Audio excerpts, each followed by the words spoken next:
Bom, hoje a gente tem o privilégio de iniciar mais uma série anual de pregações aqui na igreja.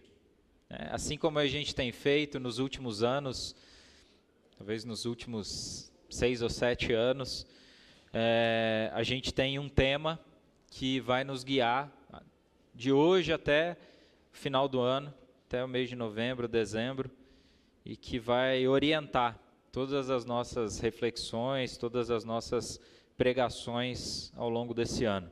O tema desse ano foi escolhido pelo Conselho Pastoral. A gente, sempre ali no mês de outubro, novembro, a gente começa a orar, a refletir, a pensar nos desafios que Deus tem para a nossa igreja, na trajetória que Ele tem nos guiado até aqui, e pedir a Deus por direção para a nossa igreja em mais um ano. E o tema desse ano, ele tem uma relação muito íntima com o tema do ano passado. Ele é, de certa forma, uma continuação do tema do ano passado. E eu espero que depois de um ano ouvindo a gente pregar em Romanos, você se lembre qual era o tema do ano passado.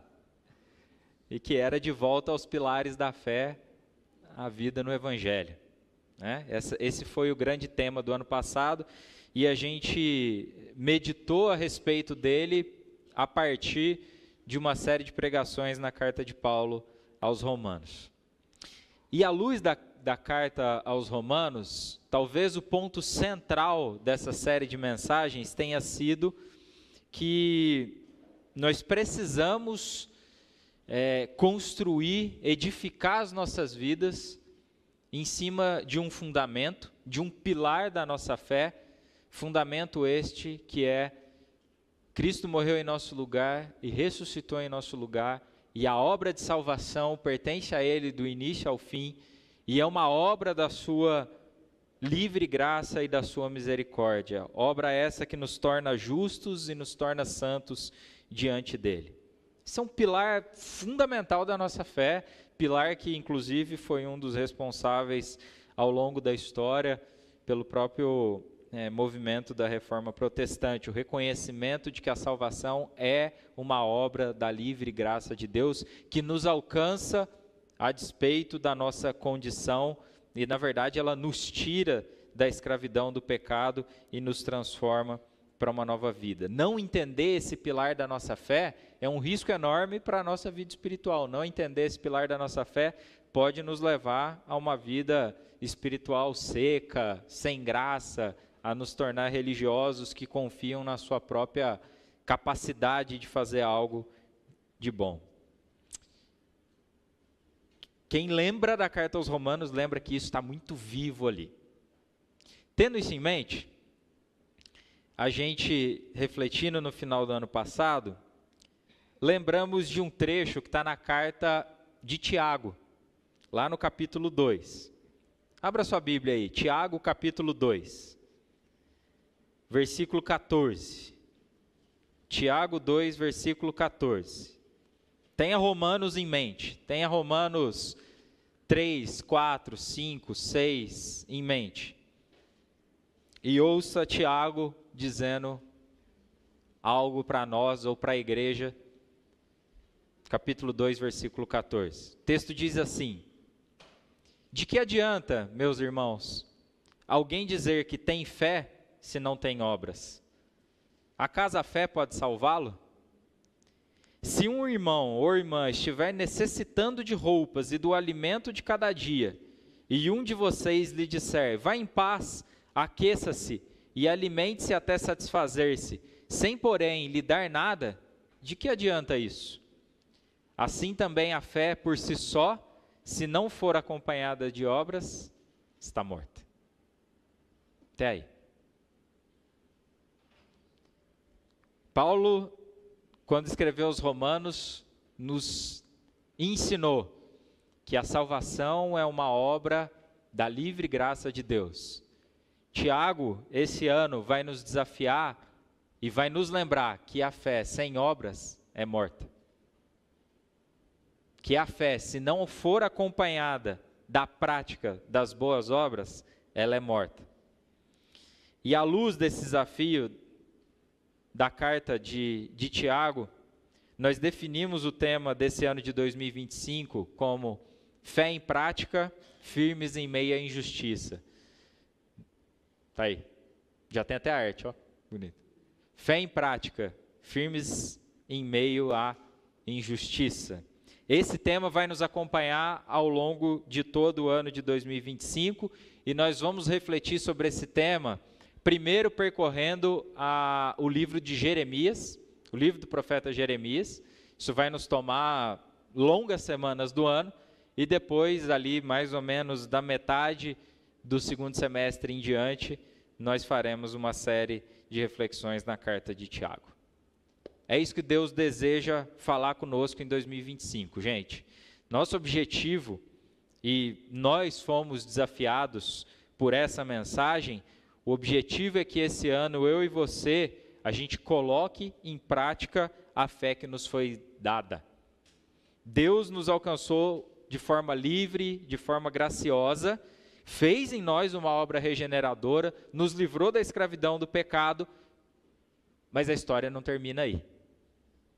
A história não termina aí, na verdade ela começa aí, porque a fé sem obras está morta e é isso que Deus deseja nos falar ao longo desse ano.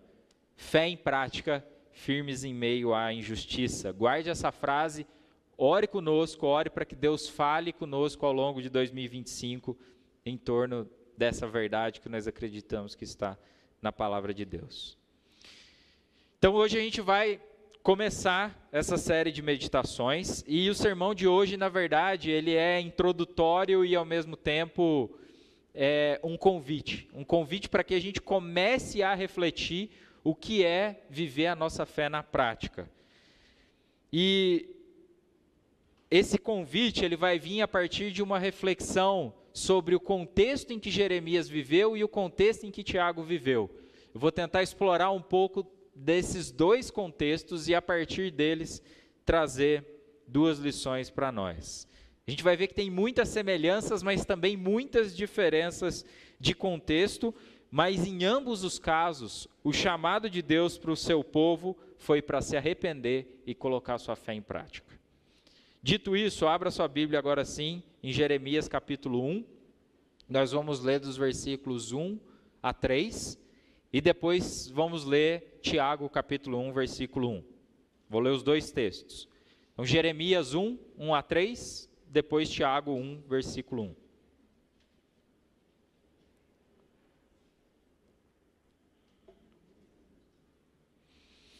texto diz assim: as palavras de Jeremias, filho de Ilquias, um dos sacerdotes de Anatote, no território de Benjamim. A palavra do Senhor veio a ele no 13º ano do reinado de Josias, filho de Amon, rei de Judá, e durante o reinado de Joaquim, filho de Josias, rei de Judá, até o 5º mês do 13º ano de Zedequias, filho de Josias, rei de Judá, quando os habitantes de Jerusalém foram levados para o exílio. Jeremias 1, 1 a 3 termina aí, vai lá agora para Tiago, capítulo 1, versículo 1. Saudação da carta. Tiago 1, 1. Tiago, servo de Deus e do Senhor Jesus Cristo, às 12 tribos dispersas entre as nações, saudações. É isso. Sobre esses dois textos introdutórios que nós vamos refletir hoje. E aí, gente, primeira lição. São duas só. Primeira lição do sermão de hoje é que em tempos como os nossos, nós devemos lembrar que o povo de Deus já passou por dias assim. Em tempos como os nossos, nós devemos lembrar que o povo de Deus já passou por dias assim. Essa frase é inspirada numa frase que ontem eu fiquei discutindo com alguns amigos aqui, e o ChatGPT chinês, francês, americano e o do Google deram 4 origens distintas para a frase, que deu origem a essa. Essa é minha e o ChatGPT que se vire. As outras 4, cada um deu uma origem, ela é enfim, 4 pessoas diferentes, e que eu não sei. A frase é: em tempos como os nossos, já houve dias assim. Mas eu estou parafraseando essa de frase de origem incerta. Em tempos como os nossos, devemos nos lembrar que o povo de Deus já passou por dias assim. Eu sei que essa afirmação, ela tem uma certa quebra de expectativa. A gente tem a tendência de achar que nunca houve tempos tão difíceis como aqueles que a gente está vivendo. Essa é a nossa tendência. Nunca a gente viveu um dia ou um tempo tão difícil como esse que a gente vive hoje. Nunca a igreja enfrentou os desafios que a gente enfrenta hoje. Nunca os nossos filhos viveram num mundo tão complicado. Talvez o mundo que os nossos filhos vão viver é incomparavelmente pior do que aquele que a gente vive hoje. E a gente não só pensa assim, como a gente toma decisões baseado nisso, né? Quanta gente você conhece que fala: eu não vou ter filhos, porque nesse mundo que a gente vive hoje, não tem condições. Ou imagina colocar alguém no mundo hoje para viver daqui 20, 30 anos, sem condições. Nunca foi tão difícil ser crente, nunca foi tão difícil ser igreja, nunca foi tão difícil viver num mundo como esse que a gente vive. A gente não só deixa de ter filhos, às vezes a gente resiste a ter relações ou a usar algumas tecnologias, por mais imprecisas que elas sejam, dado o risco da gente se contaminar com a maldade dos nossos dias. A gente se horroriza com o estado da igreja e a gente cria a convicção de que a fé nunca esteve tão fria. Eu estava, inclusive, recentemente lendo um trabalho no seminário e a pessoa dizia isso com vigor, assim: nunca a igreja esteve tão perto da apostasia. Eu falava: meu irmão, vamos estudar um pouquinho de história. Porque existe verdade nessas constatações, gente. Mas a jornada em Jeremias e Tiago vai nos ensinar que nós não somos tão privilegiados assim. Conforme a gente estudar os livros de Jeremias e Tiago, a gente vai ver que nós vivemos tempos difíceis, sim. Nós vivemos tempos de profunda injustiça, desigualdade, imoralidade. Vivemos tempos de frieza espiritual, vivemos tempos de distanciamento da verdade, de mercantilização da fé, de culto aos homens, mas não nos enganemos. Em tempos difíceis como os nossos, devemos nos lembrar que o povo de Deus já passou por dias assim. Nós não temos o privilégio de dizer que nunca foi tão difícil assim, porque já foi. Já foi pior, já foi melhor, mas o povo de Deus já passou por dias tão difíceis como os nossos. E por que eu estou dizendo isso?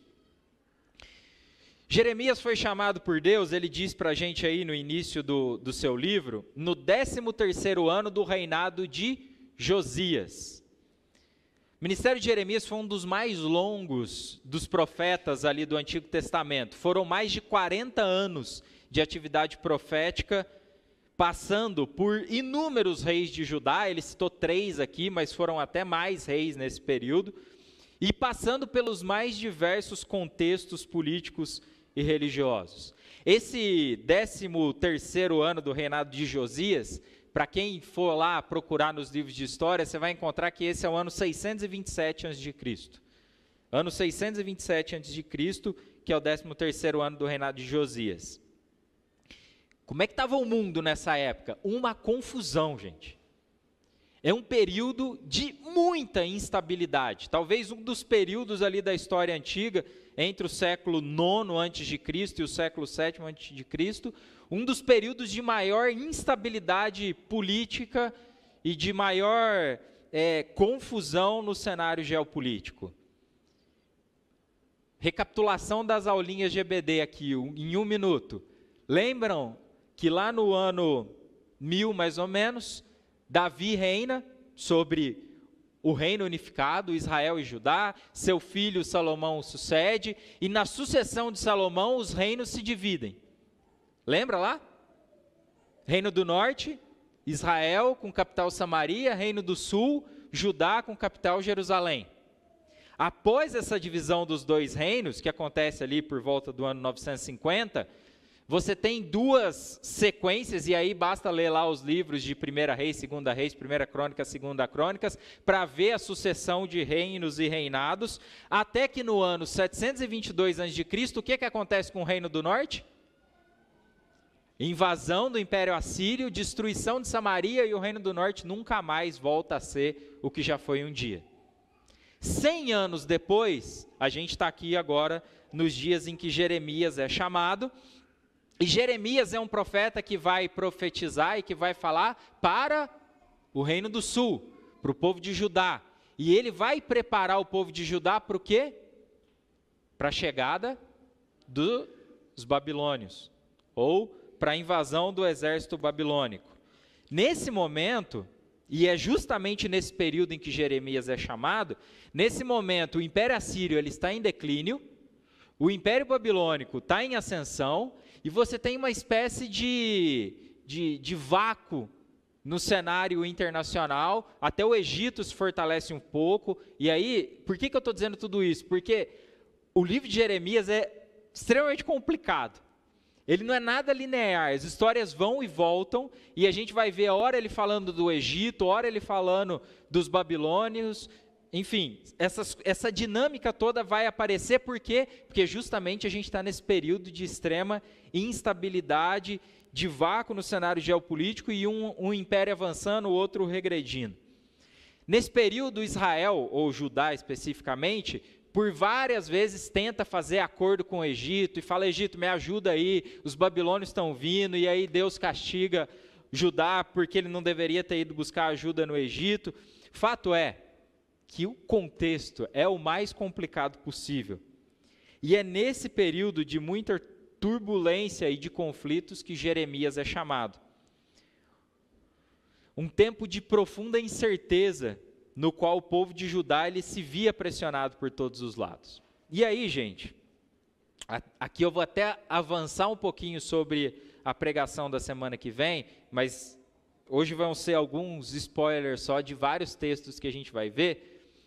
Qual foi o chamado de Jeremias nesse contexto? O chamado dele basicamente foi alertar o povo de Judá que Deus já tinha tomado uma decisão. E que decisão era essa?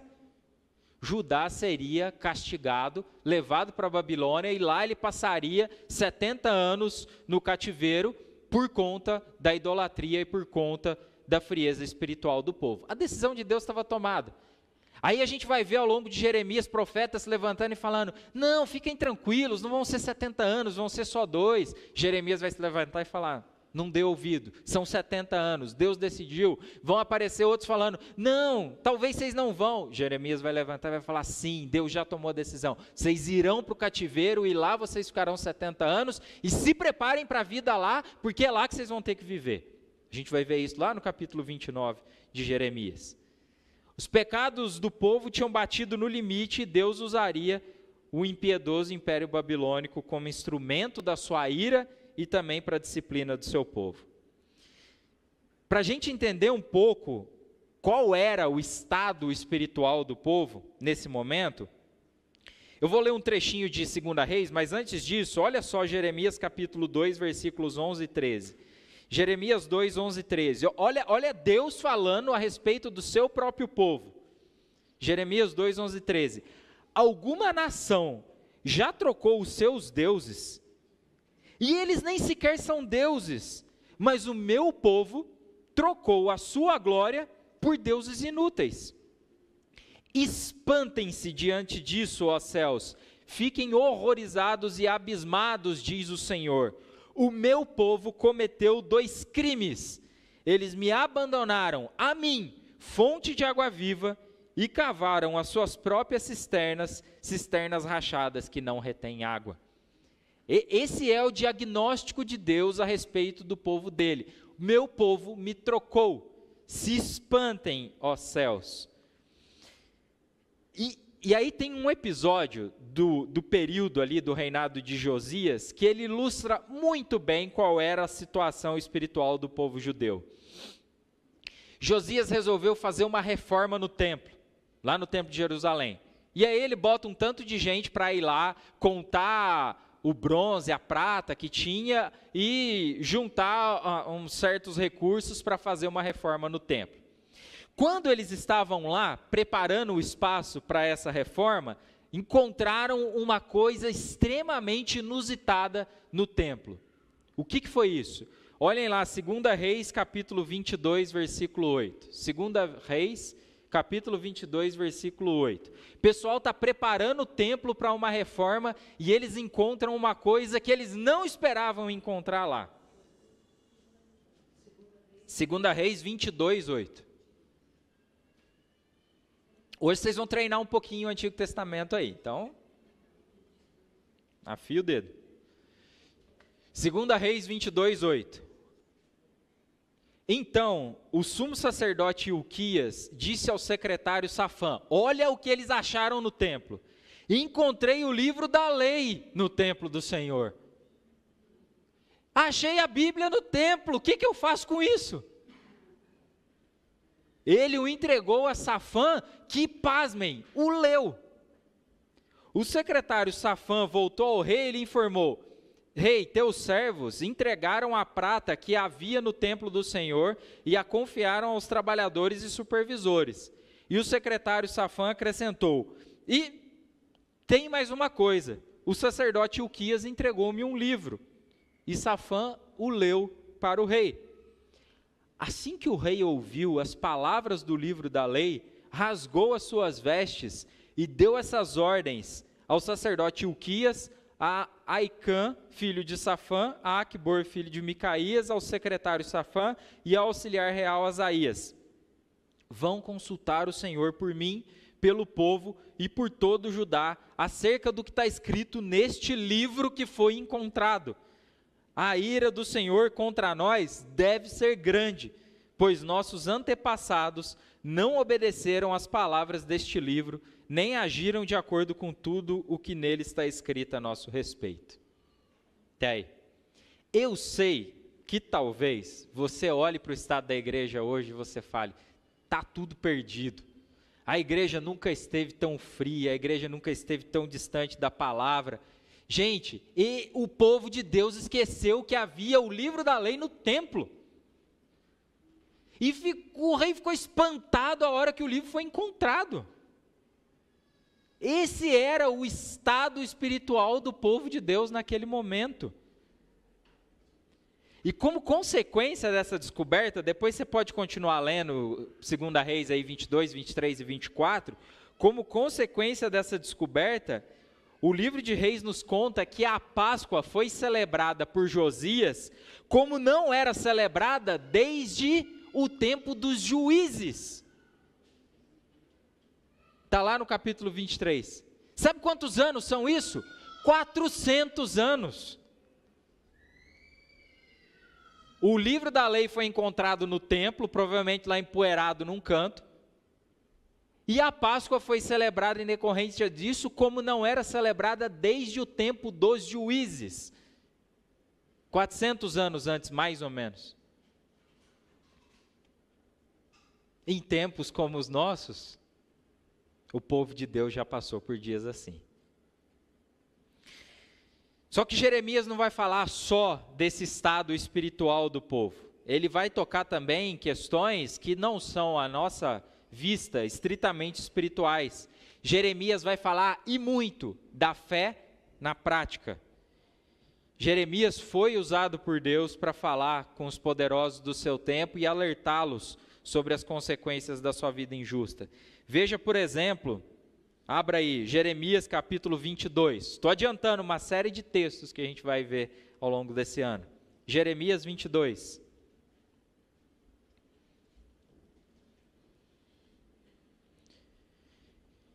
O profeta está falando aqui com o rei Jeoaquim. Jeremias 22, versículo 13.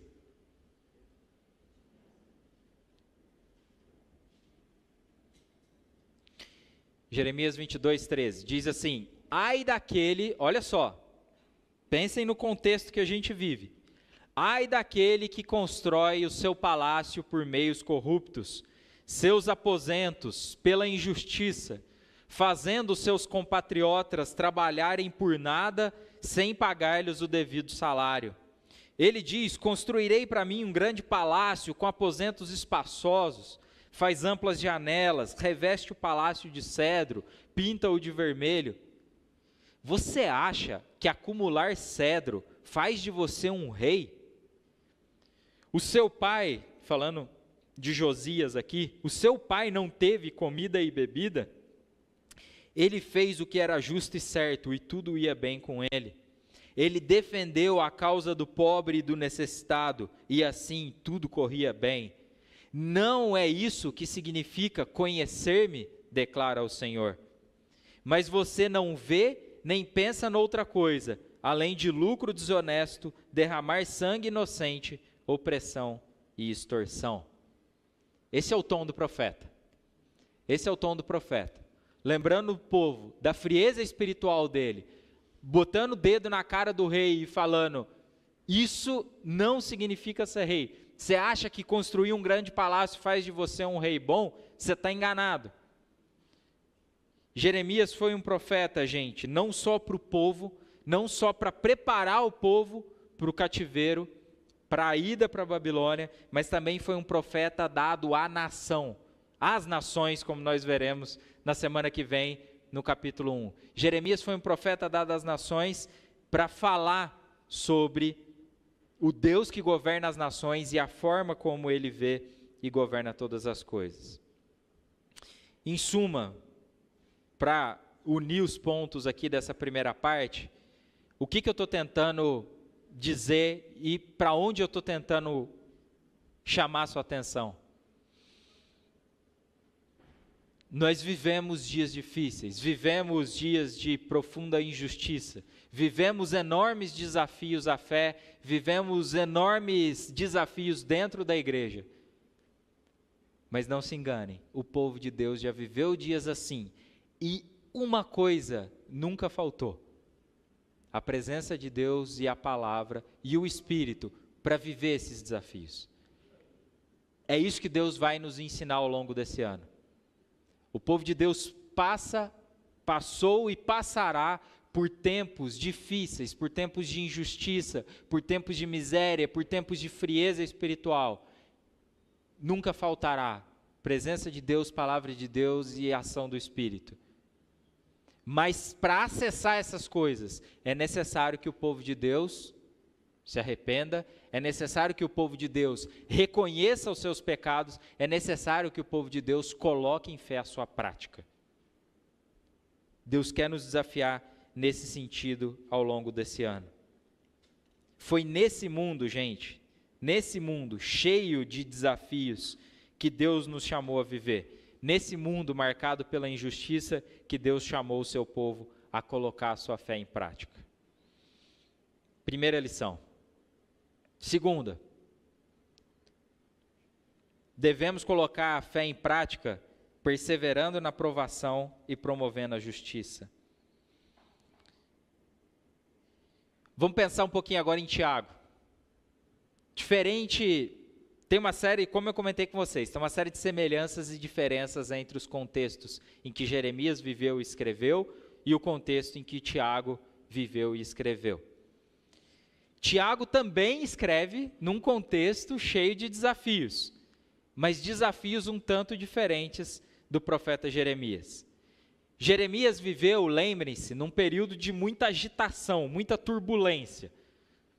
Impérios sucedendo um ao outro, reis caindo, reis sendo depostos, reis assumindo lugar, um monte de intrigas, enfim, um período de muita confusão. Jeremias está preparando o povo de Deus para o cativeiro, para o exílio na Babilônia. Então, enfim, aquele é o contexto desafiador em que Jeremias vive. Tiago, por outro lado, vive um momento do ponto de vista externo muito distinto. Muito distinto. Tiago vive, e a igreja começa ali os seus dias, no período que a gente estudou lá na escola, e que vocês vão lembrar, da Pax Romana. É um período em que o Império Romano governa absoluto, tem segurança, tem possibilidade de deslocamento, você tem um poder hegemônico, é basicamente a era de ouro do Império Romano naquele momento. Claro que teve revolta, claro que teve conflito, mas em termos de turbulência do cenário, incomparável com os dias de Jeremias. E tem um detalhe histórico que, naquele momento, e isso estava na minha descrição, naquele momento lá de Jeremias, Judá está bem aqui no centro, eu poderia dizer que estava no centro do mundo. Você tinha o Egito aqui de um lado, e você tinha a Síria e Babilônia aqui do outro lado, e Judá e Israel estavam o tempo inteiro pressionados dos dois lados, porque eles estavam no coração das brigas como um todo. Nesse momento de Tiago, e nesse momento da igreja primitiva, Jerusalém, a Judéia, a região da Galileia, está na periferia do império. O poder central mudou daquela região, está lá em Roma, super distante, e de certa forma a igreja está começando num cantão do império, muito longe das confusões lá palacianas que estavam acontecendo em Roma. E claro que se você ler o livro de Atos, você vai ver a igreja começando em Jerusalém, rapidamente se alastrando e alcançando todo o império. Mas, gente, nesse momento, é uma igreja pequena, incipiente, 3.000 convertidos num evento, 5.000 no outro evento. Talvez a gente esteja falando aí em 10, 15, 20 mil seguidores de Jesus espalhados em todo um império gigantesco.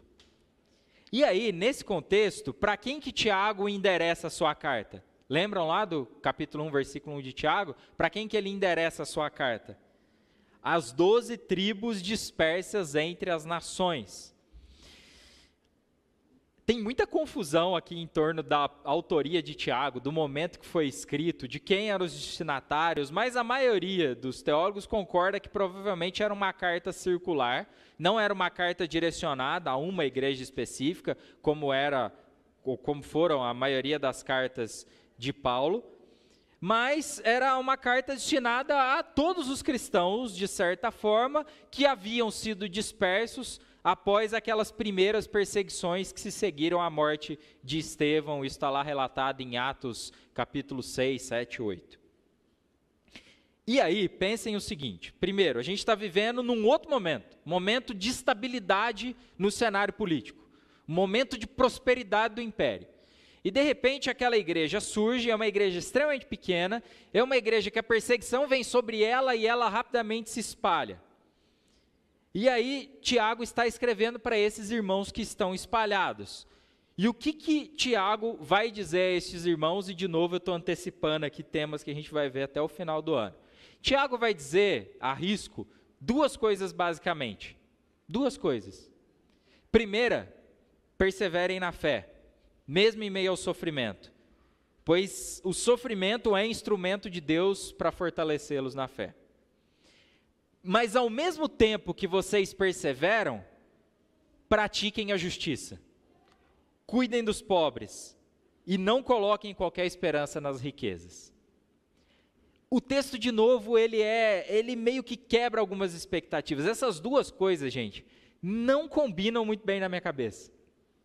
Perseverar e fazer o bem. São duas coisas que geralmente a gente não conjuga bem.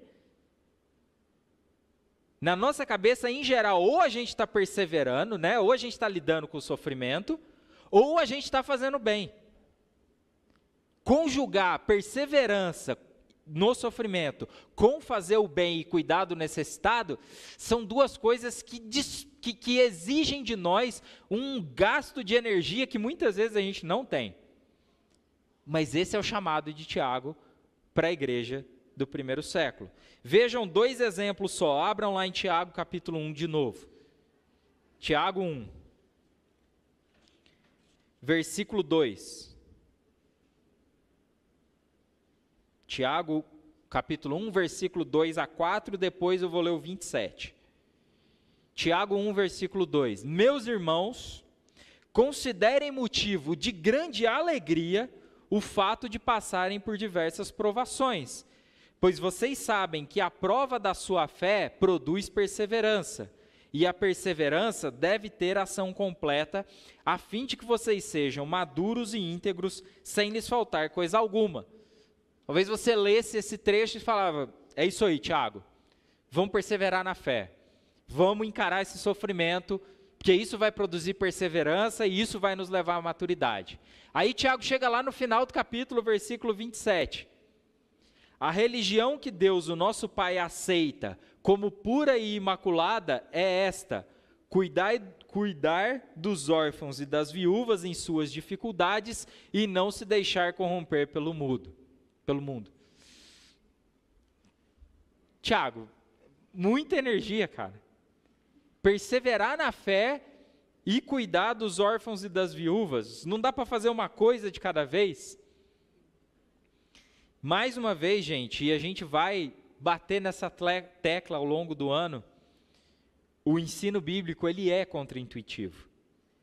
Primeiro, esse chamado a se alegrar nas provações, e segundo, mesmo diante do sofrimento, praticar a religião pura e verdadeira, que é cuidar dos órfãos e das viúvas. Em outras palavras, onde é que eu estou querendo chegar? É que nunca haverá um momento propício para colocar a fé em prática. Nunca haverá. Nunca haverá um momento propício para colocar a fé em prática. Na verdade, o chamado bíblico é: a fé deve ser posta em prática em qualquer momento. Seja ele favorável ou desfavorável, seja ele bom ou ruim, promissor ou desafiador. Esse é o chamado de Deus para a fonte de Sicária em 2025. Colocar a fé em prática em qualquer momento, seja ele favorável ou desfavorável, bom ou ruim, promissor ou desafiador.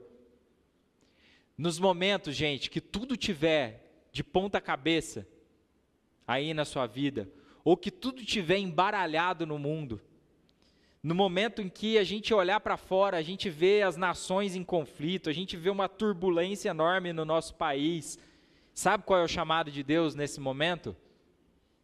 Persevere na fé e ponha ela em prática. Talvez quando tiver tudo sob controle, tua vida tiver assim, céu de brigadeiro, aquela viagem tranquila, voo de cruzeiro, o chamado de Deus para a sua vida vai ser: ponha a fé em prática. Persevere, continue fazendo o bem. O que a gente precisa aprender, gente? A gente precisa aprender a discernir os tempos e entender que existe exílio, que é instrumento de Deus para tratar o pecado do povo. Foi assim lá em Jeremias, no Antigo Testamento. Mas existe dispersão, que é fruto do pecado humano. Foi isso que aconteceu no tempo de Tiago. O povo de Deus, lá no Antigo Testamento, mereceu o castigo na Babilônia. O povo de Deus no Novo Testamento foi disperso por conta da maldade humana. Tem momentos em que haverá templo para cultuar, mas a lei vai estar esquecida. Tem momentos em que não haverá templo lá, mas que a lei vai estar gravada nos corações. Não importa o momento, não importa o contexto. Em todos os momentos e em todos os contextos, o chamado de Deus para o seu povo é um só: coloquem a fé em prática, porque a fé sem obras é morta. Jeremias foi chamado num período de muita incerteza, decadência, frieza espiritual, e ele pregou por 40 anos de forma perseverante, avisando que o exílio viria, e ele veio, e Jeremias estava lá quando os exércitos babilônicos destruíram Jerusalém e o templo. Tiago escreve num outro momento, no início da história da igreja. Pentecostes tinha acabado de acontecer, os primeiros cristãos estavam bombando na fé, estavam cheios do Espírito, mas já tinham enfrentado uma primeira onda de perseguição e agora estavam dispersos entre as nações. Vejam, seja um profeta escrevendo para um povo que estava totalmente distante de Deus, seja um apóstolo, um discípulo escrevendo para um povo que estava cheio do Espírito, os dois estavam dizendo a mesma coisa: perseverem na fé, pratiquem a fé e coloquem em prática a salvação que vocês receberam. seja em Judá, seja na Babilônia, seja em Jerusalém, seja na dispersão, não importa o lugar, não importa o contexto, não importa o ambiente social, não importam as condições espirituais, o povo de Deus é chamado a pôr a fé em prática e a permanecer firme em meio à injustiça. O que isso tem a ver com a fonte hoje? O convite está dado, é direto, claríssimo. Coloquem a fé em prática, mesmo em meio à injustiça. Coloquem a fé em prática, mesmo que a igreja esteja em frangalhos. Coloquem a fé em prática, mesmo que o cenário no mundo esteja totalmente embaralhado. Coloquem a fé em prática, mesmo que a igreja esteja bombando. Coloquem a fé em prática, mesmo que a igreja esteja vazia. Coloquem a fé em prática se você está bem, se você está mal, se você está com saúde, se você não está. Coloque a fé em prática. Você não vive dias inéditos. Você não vive um contexto que a igreja nunca viveu no passado. O povo de Deus já passou por momentos semelhantes ao que você vive. O teu contexto não é desculpa para não colocar a tua fé em prática. Nunca faltou direção na palavra e poder do Espírito. Vai continuar não faltando. Vai continuar não faltando. E eu quero ser mais específico ainda para a gente encerrar.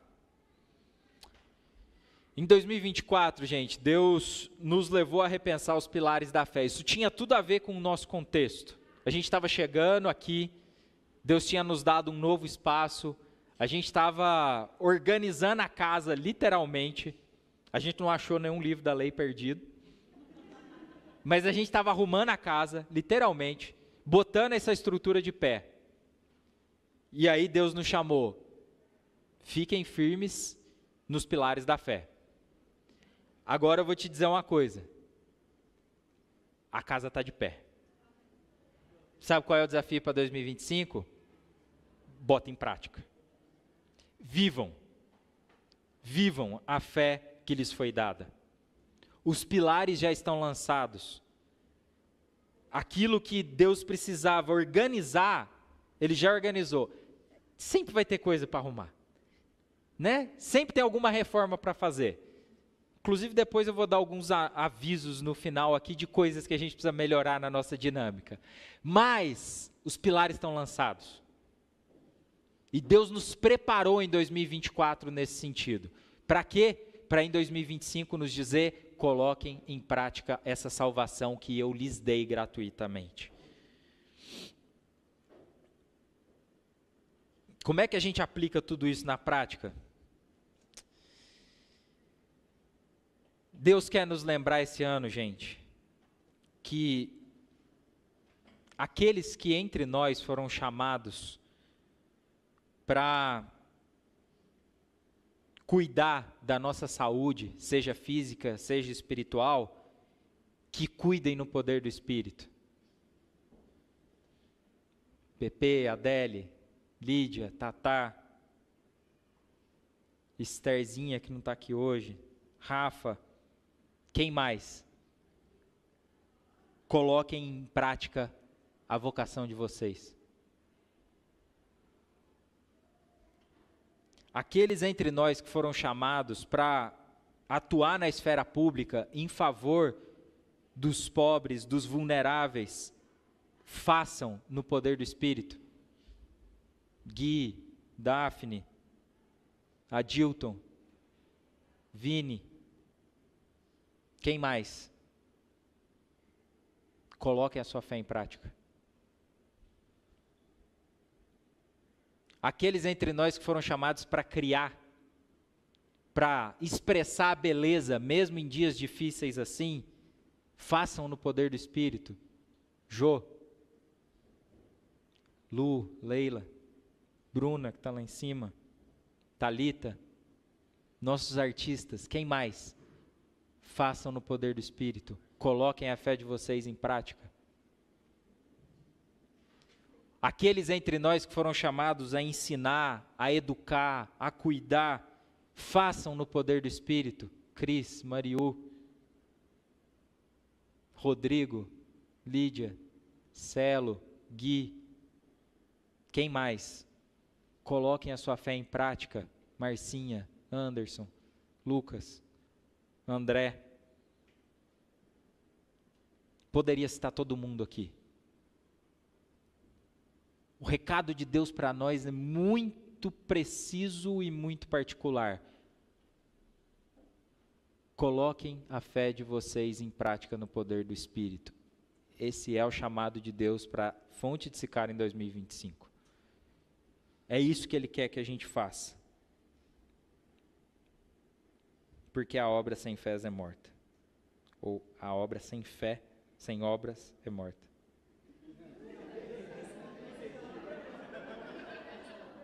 Está na hora de orar. Vamos orar. Senhor, o pregador fala tudo errado, mas a Tua palavra é precisa, a Tua palavra é direta, a Tua palavra é clara, é simples. A gente só deve ouvir, nos aquietarmos e assimilarmos o que o Senhor tem a nos dizer.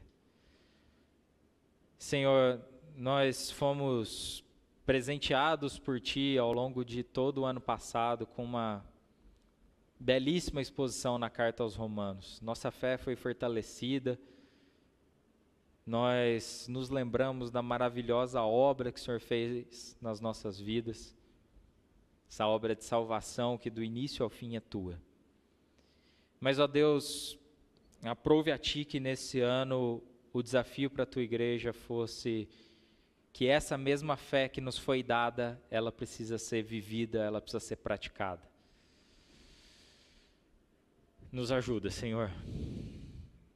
Os desafios do nosso tempo são enormes, mas nós Te agradecemos porque nós temos a Tua palavra e que ela nos mostra de forma muito clara que o Teu povo sempre viveu dias assim, Teu povo sempre viveu dias difíceis. Teu povo sempre viveu em contextos desafiadores, mas a Tua presença nunca faltou, a Tua palavra nunca faltou, o Teu Espírito nunca faltou. E é isso que nós pedimos para nós, para a nossa igreja nesse ano.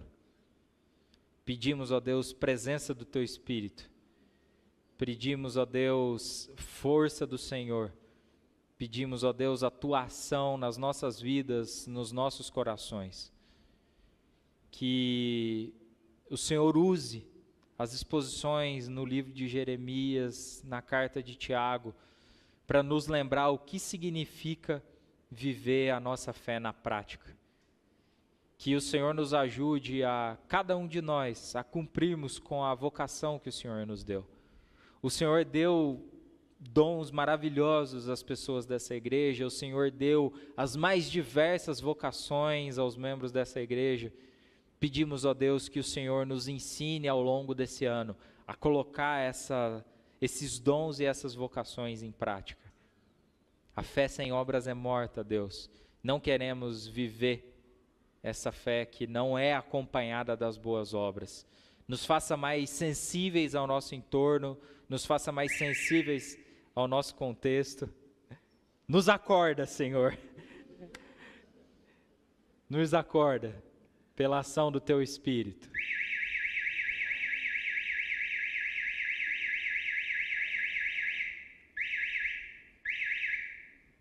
Te agradecemos pelo recado, no nome de Seu Filho Jesus. Amém.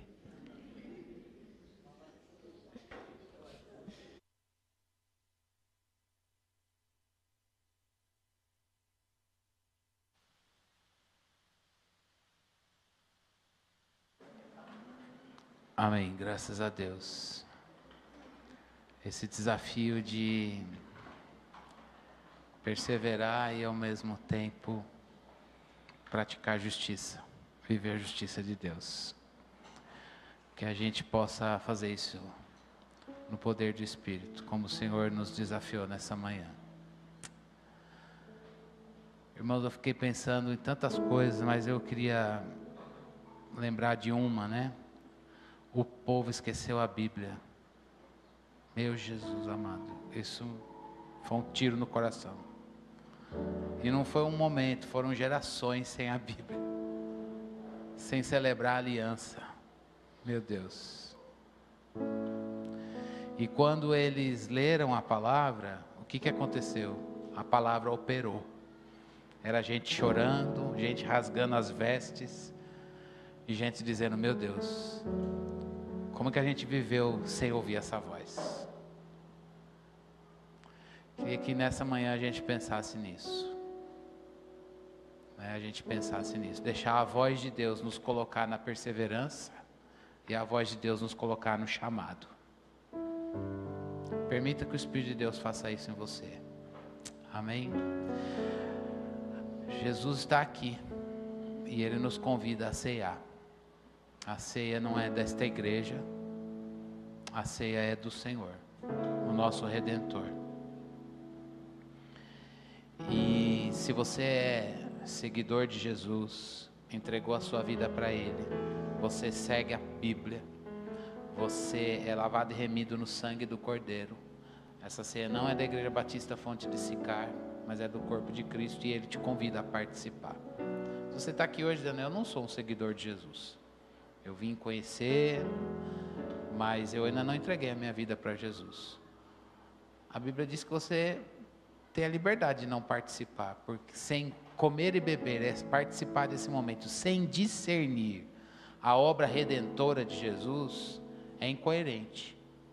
Paulo até afirma isso na primeira carta aos Coríntios, dizendo que está comendo condenação para você. Mas se você é um seguidor de Jesus, entregou a sua vida para Ele, Ele te convida a participar. Ele não está presente nesse pão e nem nesse cálice, a presença dele é espiritual no meio do seu povo. E vai ter um dia que a gente vai ceiar vendo.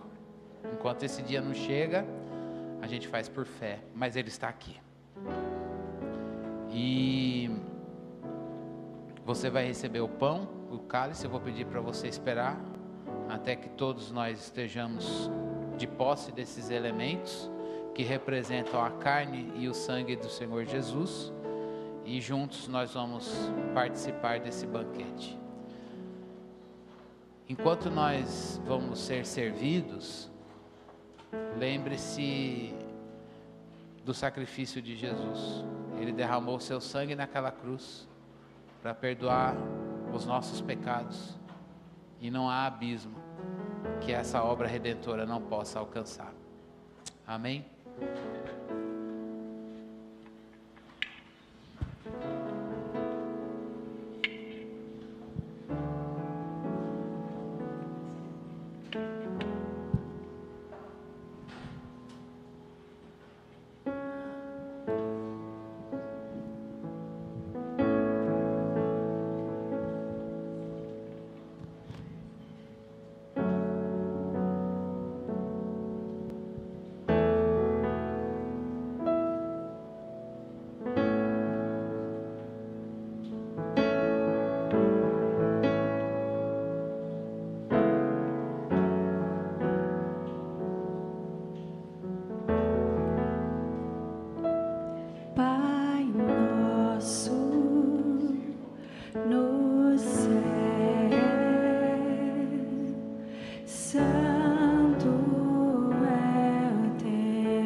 Pode ficar em pé. Pai nosso, no céu, santo é o teu nome.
Vamos orar consagrando este pão e este cálice para a ceia do Senhor. Senhor, aqui está o pão e o cálice e nós os consagramos a Ti para esta finalidade, a ceia do Senhor. Eles representam Tua carne e Teu sangue. Muito obrigado, Senhor Deus, pelo privilégio que temos de participar deles. Ó Deus, obrigado pelo privilégio que temos de anunciar a Tua morte até que o Senhor venha. Obrigado, Senhor Deus, porque o Teu reino veio a nós. Porque todo poder, toda a glória pertencem a Ti. Obrigado por essa ceia, Senhor. Oramos com gratidão, Senhor, em Cristo. A palavra de Deus nos diz, Paulo, quando escreveu para a igreja de Corinto, ele disse: porque eu recebi do Senhor o que também vos entreguei. O Senhor Jesus, na noite em que foi traído, tomou o pão e, tendo dado graças, ele o partiu e disse: tomai e comei, isto é o meu corpo que é dado em favor de vocês. E por semelhante modo, depois de ter ceado, ele tomou o cálice e disse: este cálice é a nova aliança no meu sangue. Fazei isso todas as vezes que o beberem em memória de mim. Porque todas as vezes que vocês comem este pão e bebem este cálice, vocês anunciam a morte do Senhor, até que Ele venha. Nós estamos aqui cumprindo esta palavra, olhando atrás, vendo o sacrifício de Jesus, vivendo esse sacrifício hoje, e olhando para o futuro, dizendo: Maranata, vem Senhor Jesus. Nós temos uma esperança viva, de que um dia Ele voltará e nós cearemos vendo tal qual Ele é. Enquanto esse dia não chega, anunciemos a sua morte até que Ele venha. Com gratidão vamos participar do pão e do cálice do Senhor.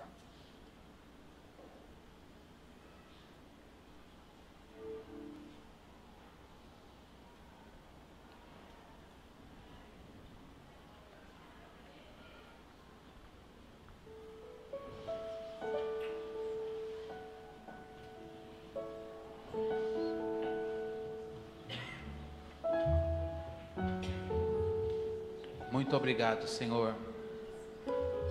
Muito obrigado por essa ceia diante do Senhor, na Tua presença.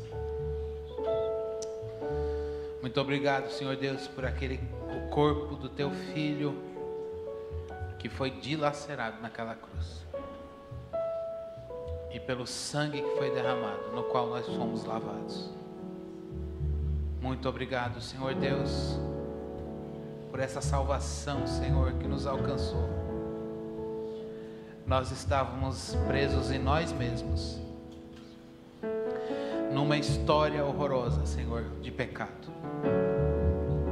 Mas a grande história invadiu nossa vida e nos trouxe, Senhor Deus, de volta para o nosso Criador. Obrigado por esse canto de vitória, Senhor. Obrigado, Senhor Deus, por esse canto de vitória, Senhor. Obrigado, Senhor Deus, porque o que nos separava do nosso Criador, esse abismo, Senhor Deus, que nos colocava longe do Senhor, não existe mais. Deus, ajuda-nos a olhar as nossas lutas pela perspectiva da redenção, Senhor. Ajuda-nos a olhar o sofrimento pela perspectiva da redenção, Senhor Deus, porque não há, Senhor Deus, nada, nem morte, nem vida, nem anjos, nem principados, nem poderes, nem alturas, nem profundidades, coisas do presente ou do porvir, que possam nos separar do amor de Deus que está em Cristo Jesus, diz a Tua palavra. Ó Senhor, ajuda-nos, ó Deus, a olhar, Senhor Deus, as provas, as lutas, os desafios, Senhor Deus, cantando, Senhor Deus, o cântico da redenção, o hino da vitória, Senhor. Ó Deus, nós agradecemos ao Senhor pela bênção, Senhor Deus, de dizer que somos filhos de Deus por causa do Filho Jesus Cristo. Santo é o Teu nome, glória seja dada a Ti, Senhor. Te louvamos, Deus, pela bênção de poder, Senhor Deus, perseverar, Senhor Deus, nisso. Perseverar, Senhor Deus, na verdade. Perseverar, Senhor Deus, neste canto de vitória. Bendito o Teu nome, Senhor Deus, porque a Tua presença, Senhor Deus, nada pode tirá-la de nós, Deus. Nada pode nos afastar da Tua presença, Senhor. Oh Deus, muito pelo contrário, a luta pode nos fazer ficar mais perto de Ti, Senhor. Mais dedicados, mais consagrados, Senhor Deus, mais santos, Senhor Deus, mais parecidos contigo, Deus. Limpa o nosso coração, Senhor Deus, nesta manhã, Senhor. Limpa o nosso coração, Senhor Deus, de tudo aquilo que não Te agrada, Deus. Ó Deus, e que neste ano, de fato, Senhor, a gente veja a prática da justiça, com a palavra viva no coração, Senhor. A palavra viva no coração, um coração adorador, um coração dedicado, puro e limpo. Ao mesmo tempo, mãos que se gastam, Senhor. Vidas que se gastam, Senhor Deus, para Te servir neste mundo, Senhor. Aviva-nos, Deus. Aviva-nos, Deus. Dá-nos um serviço santo, Deus.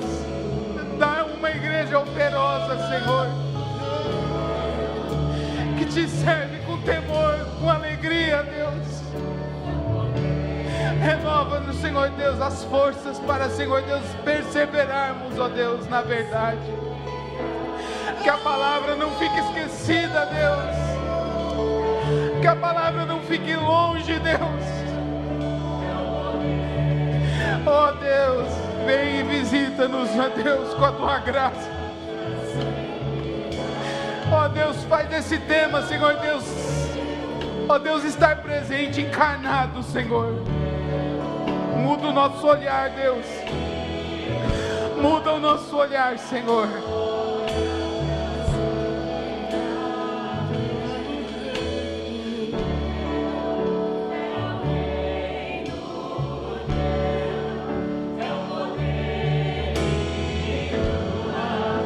É a glória. Vamos cantar isso para Ele.